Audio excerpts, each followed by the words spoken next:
সুপ্রিয় দর্শক, কাচকি মাছ, আলু এবং টমেটো চমৎকার একটা কম্বিনেশন, দেখেই তো মনে হচ্ছে, তাই না? আজকে আমি এর একটা চমৎকার রান্না করে দেখাবো।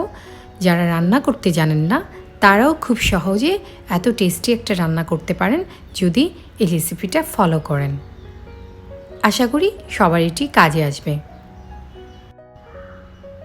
এর জন্য আমি লম্বা লম্বা করে কেটে ধুয়ে রাখা আলুগুলো সরাসরি হাঁড়িতে দিয়েছি, যে হাঁড়িতে রান্না করব। 3টা টমেটো আমি কেটে নিয়েছিলাম, সেটাও দিয়ে দিয়েছি। টমেটোগুলো একটু মোটা করে কেটে রেখেছি এবং একটা পেঁয়াজ বড় সাইজের কুচি করে আমি একটু কচলে দিয়ে দিলাম। লাল মরিচের গুঁড়ো দিয়ে দিয়েছি 1 টেবিল চামচ, হলুদ দিলাম 1 চা চামচ, অল্প লবণ দিয়ে দিয়েছি এবং 3 টেবিল চামচ তেল দিয়ে দিলাম।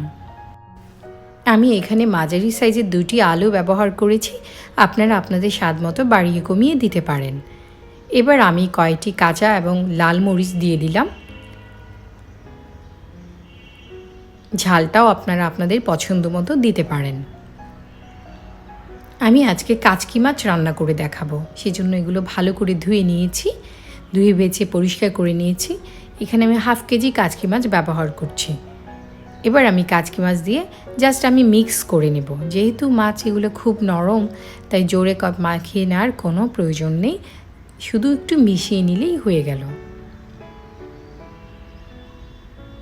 হাতে মেখে আমি এটা রান্না করেছি, কোনো প্রকার বাগার দেওয়ার প্রয়োজন নাই।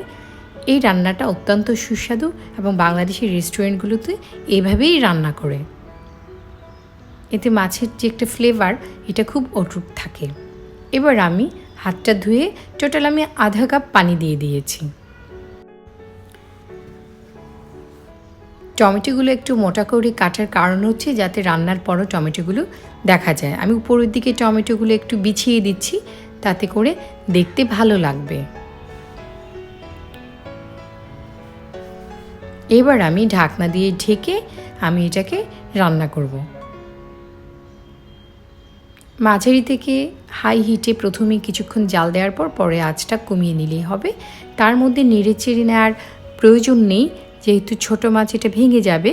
জাস্ট হ্যান্ডেল ধরে আমি একটু ঘুরিয়ে এবং একটু নেড়ে চেড়ে দিলাম। মাছ থেকেও অনেক পানি উঠেছে এবং এই পানিতেই আলু সেদ্ধ হয়ে যাবে, আর মাছ খুব দ্রুত সেদ্ধ হয়।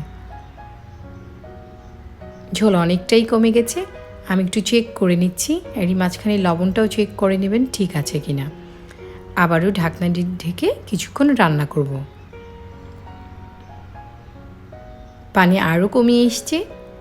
এ পর্যায়ে এটা হয়ে গেছে। চাইলে আপনারা আরও শুকনো করতে পারেন কিংবা আরও একটু ঝোলও রাখতে পারেন, এটা আপনাদের স্বাদ মতো। এবার আমি সার্ভ করে দেখাচ্ছি। মাছগুলো দেখেন একদম আস্ত আস্ত আছে, ইভেন টমেটো যেভাবে বিছিয়ে দিয়েছি ওভাবেই আছে। সেজন্যই আমি সুন্দর দেখানোর জন্য টমেটোগুলোকে একটু মোটা রেখেছি এবং উপর দিকে একটু ছড়িয়ে দিয়েছিলাম। আমার আজকের রেসিপি যদি আপনাদের ভালো লাগে, আপনাদের উপকারে আসে, আশা করি আমার চ্যানেলটা সাবস্ক্রাইব করবেন। খাবেন যখন ভালোটাই খান, রান্না হোক আয়ের মাধ্যম। আল্লাহ হাফেজ।